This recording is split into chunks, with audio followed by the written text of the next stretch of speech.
दोस्तों आप जरा सोचकर देखिए, अगर भारत की धरती पर असली में वो दिन आ जाए जब मुंबई से लेकर अहमदाबाद तक का सफर केवल 2 घंटे में पूरा किया जा सके, जब भारत के रेलवे ट्रैक पर वही बुलेट ट्रेन दौड़े जो जापान की रफ्तार और तकनीक की पहचान मानी जाती है, और वो भी बिल्कुल फ्री में, तो फिर कैसा रहेगा। जी हाँ दोस्तों, आपने बिल्कुल सही सुना।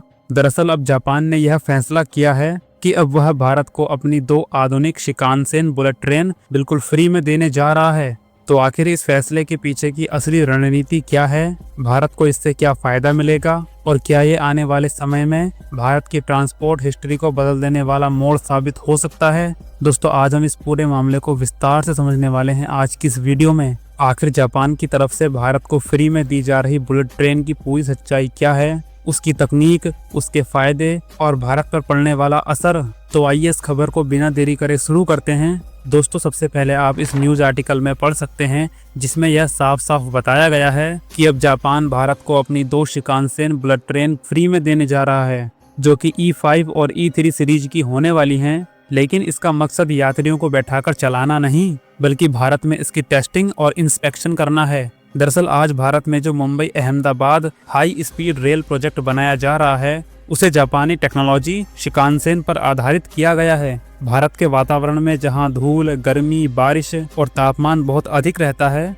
वहां पर ये देखना बेहद जरूरी है कि जापान की यह बुलेट ट्रेन किस तरह से परफॉर्म करती हैं। इसीलिए अब जापान भारत को अपनी 2 bullet train free of cost भेजने जा रहा है, जो कि विशेष उपकरणों से लैस होंगी, ताकि हर मीटर ट्रैक, हर मोड़ और प्रत्येक पुल पर ट्रेन के प्रदर्शन को मापा जा सके।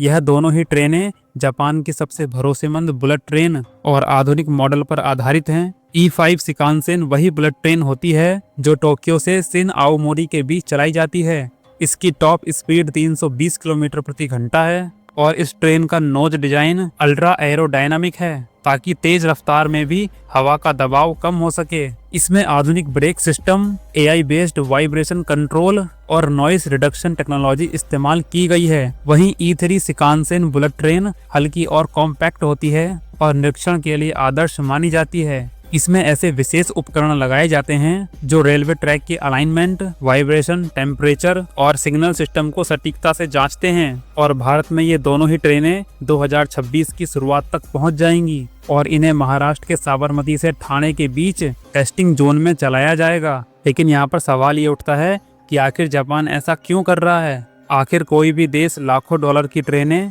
किसी दूसरे देश को फ्री में कैसे दे सकता है। दरअसल इसके पीछे जापान की एक बहुत गहरी रणनीति छिपी हुई है, जहां पर सबसे पहला कारण है अपनी टेक्नोलॉजी का प्रमोशन। क्योंकि यहां पर जापान ये चाहता है कि उनकी हाई स्पीड रेल टेक्नोलॉजी दुनिया के अन्य देशों में भी स्वीकार की जाए। अगर भारत जैसी बड़ी अर्थव्यवस्था इसे सफलतापूर्वक अपनाती है तो यह जापान के लिए एक ग्लोबल शोकेस प्रोजेक्ट बन जाएगा। इसके अलावा दूसरा कारण भारत और जापान की मजबूत साझेदारी है, क्योंकि यह दोनों ही देश पिछले कई दशकों से भरोसेमंद दोस्त माने जाते हैं। इसके अलावा जापान पहले से ही भारत में अनेक इंफ्रास्ट्रक्चर प्रोजेक्ट में निवेश कर चुका है, जैसे Delhi Mumbai industrial corridor, metro projects और अब यह बुलेट ट्रेन वाला प्रोजेक्ट। आज भारत में अधिकतर होने वाले बदलाव जापान के टेक्नोलॉजी पर ही आधारित हैं।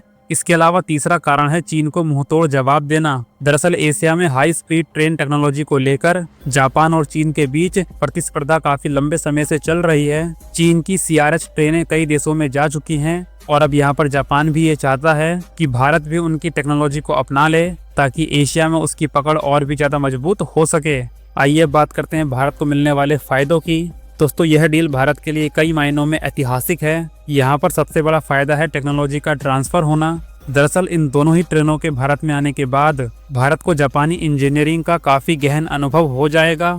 इसके अलावा भारतीय इंजीनियर्स को जापानी विशेषज्ञों के साथ ट्रेनिंग करने का मौका मिलेगा। इसके अलावा दूसरा फायदा है टेस्टिंग और लोकल प्रोडक्शन। जैसे जैसे हमें डेटा मिलता रहेगा, भारत भी अपनी जलवायु के अनुसार अपनी खुद की हाई स्पीड और हाई टेक्नोलॉजी वाली ट्रेनों को डेवलप करना शुरू कर देगा। इसके अलावा तीसरा फायदा है रोजगार और इंडस्ट्री ग्रोथ, क्योंकि इससे रेलवे सेक्टर में हजारों नई नौकरियां और सप्लाई चेन तैयार हो जाएंगी। इसके अलावा जापान और भारत की यह साझेदारी चीन, अमेरिका और यूरोप के बीच एक संतुलन को बनाए रखने में मदद करेगी। यानी कुल मिलाकर यह सिर्फ ट्रेनों की बात नहीं, बल्कि टेक्नोलॉजिकल अलायंस की शुरुआत है। आइए अब एक नज़र इतिहास पर भी डाल लेते हैं। दरअसल साल 2015 में भारत और जापान के बीच बुलेट ट्रेन प्रोजेक्ट पर पहली बार सहमति बनाई गई थी। उस समय भारत के प्रधानमंत्री नरेंद्र मोदी और जापान के प्रधानमंत्री शिंजो आबे ने मिलकर इस प्रोजेक्ट की नींव को रखा था और साल 2020 से लेकर 2023 तक भूमि का अधिग्रहण, ब्रिज कंस्ट्रक्शन और टनल को बनाने का काम शुरू किया गया।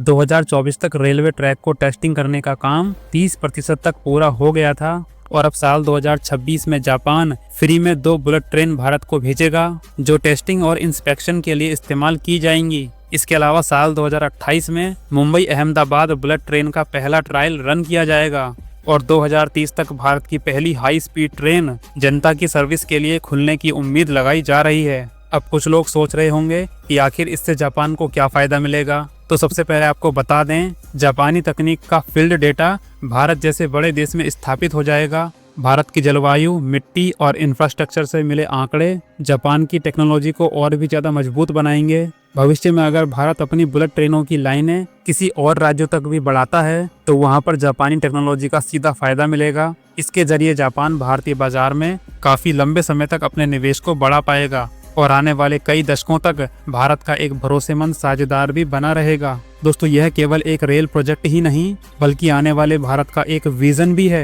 एक ऐसा भारत जहां पर ट्रेनें 300 किलोमीटर प्रति घंटा की रफ्तार से दौड़ेंगी, जहां बड़े बड़े शहरों के बीच की दूरी मात्र कुछ ही घंटों में पूरी हो जाएगी, जहां पर यात्री न केवल तेज बल्कि आरामदायक और सुरक्षित भी पहुंचेंगे। और ये भारत के लिए वही सपना होगा जिसे जापान ने 1964 में साकार किया था। अब भारत भी उसी टेक्नोलॉजी को 2028 से लेकर 2023 के बीच अपनी धरती पर उतारने की प्लानिंग कर रहा है। दोस्तों, जापान के द्वारा भारत को दी जाने वाली ये दोनों बुलेट ट्रेनें केवल इंजन और कोच नहीं हैं, बल्कि ये विश्वास, साझेदारी और भविष्य की रेखा है। जापान ने भारत को यह भरोसा दिलाया है कि वो भी इस टेक्नोलॉजी को संभाल सकता है और भविष्य में आगे भी ले जा सकता है। और आने वाले कुछ सालों में जब आप मुंबई से अहमदाबाद केवल 2 घंटे में पहुंचेंगे, उस समय आपको यह महसूस होगा भारत ने जापान के साथ दोस्ती करके देश का पूरा रेलवे इंफ्रास्ट्रक्चर ही बदल कर रख दिया है। फिलहाल दोस्तों, जापान के द्वारा भारत को दी जाने वाली शिकानसेन बुलेट ट्रेन के बारे में आप सभी का क्या कहना है?